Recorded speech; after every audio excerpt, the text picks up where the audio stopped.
The train slowed with a long, tired sigh, its metal wheels screaming softly against the rails as it curved through a quiet countryside. Beyond the tracks, fields stretched wide and golden under the late afternoon sun. Trees whispered in the breeze, and somewhere far away a bird called, lonely but calm. No one noticed when 4 children slipped away from the station, their small figures blending into the shadows of the freight yard. They had learned long ago how to be unseen.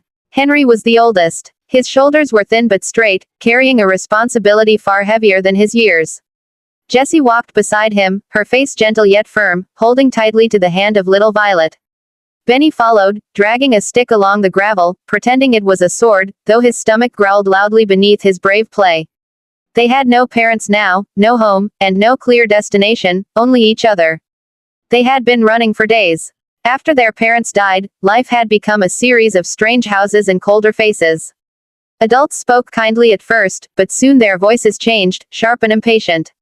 When the children overheard plans to separate them, Henry made a decision. He did not cry or argue. He simply took Jessie aside one night and whispered, "We'll go together." Jessie nodded. That was all it took. Now, as the sun dipped lower, the children explored the rail yard. That was when Benny discovered it. "Look," he shouted, pointing. At the far end of the track sat an old red boxcar, forgotten and rusted, its paint peeling like old scars.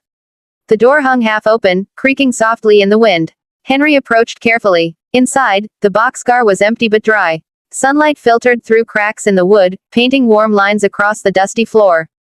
It smelled of iron, old wood, and freedom. Jessie's eyes filled with cautious hope. Violet smiled for the first time that day. "This could be our home," Jessie whispered.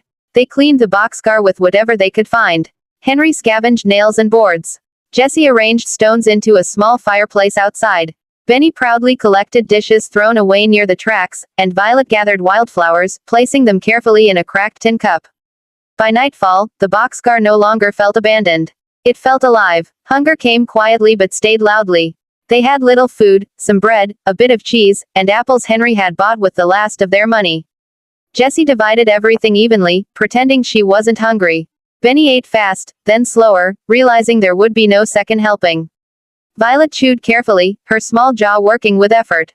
That night, the boxcar creaked and moaned as the wind blew harder. Violet woke crying, frightened by the sounds. Jessie pulled her close, humming softly, while Henry stared into the darkness, listening for danger. He did not sleep much. Leaders rarely do. Days passed. They learned the rhythms of survival. Jessie cooked stew from vegetables Henry found at a nearby farm where the owner allowed them to take leftovers. Benny learned to fish with a bent pin and string. Violet washed clothes in the stream,